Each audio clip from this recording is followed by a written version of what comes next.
Mga tanong sa batas na dapat ninyong malaman, handa niyang sagutin yan. Narito na ang ating kapuso sa batas, Attorney Gabby Concepcion.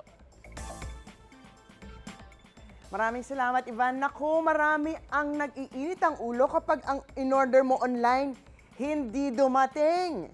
Pero what if may dumating sa iyong parcel pero hindi mo naman in-order?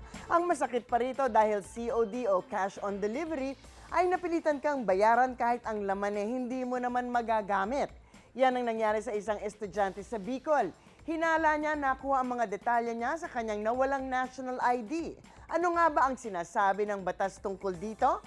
Well, ask at me, ask Attorney Gabby. Ang tanong, Attorney, paano ba kung COD yung order at na-receive at inabonohan ng kasama ko sa bahay? Kaso wala naman akong in-order, nasayang lang ang pera ko. May habol ba ako rito kahit na-receive na ang parcel? Unang-una, ang kawawa naman ay ang kasama mo sa bahay na nag-abono. Binayaran mo ba ang in-advance niyang pera? Well, mabait ka kung ganon.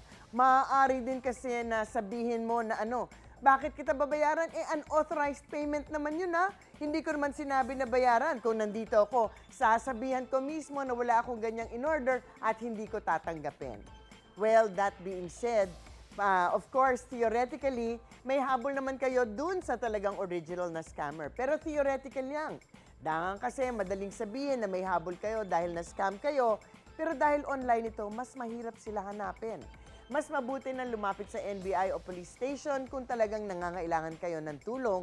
Pero syempre, depende rin kung magkano ang nawala sa inyo.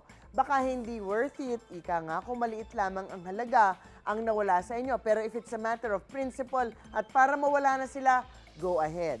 Samantala, kung isang tao ay nabiktima ng isang scammer na nagtatago sa ibang pangalan, maaari pang kasuhan ng suspect ng estafa o swindling sa ilalim po ng revised penal code natin.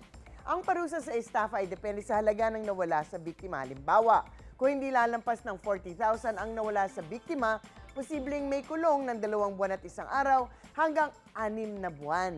Ngayon, kung lalagpas ng 40 hanggang 1.2 million pesos ang nawala, makukulong ang suspect ng 2 taon hanggang 4 na buwan. Ang tanong, Attorney, paano naman po kung nawala ko nga ang national ID o iba ko pang valid ID at yun ang nagamit sa panloloko? Ano bang sinasabi ng batas tungkol dito?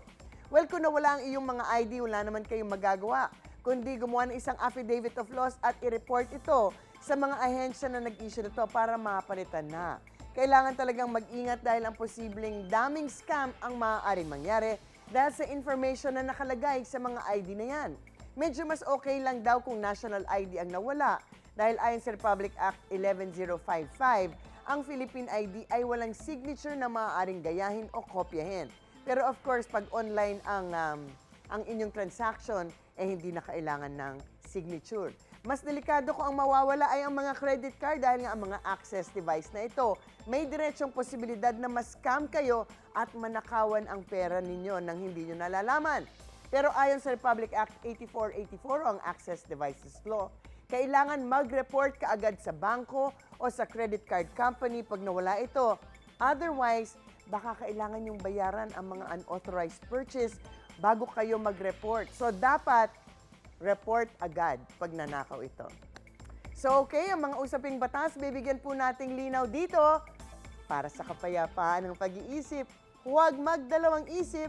Ask me, ask Attorney Gabby.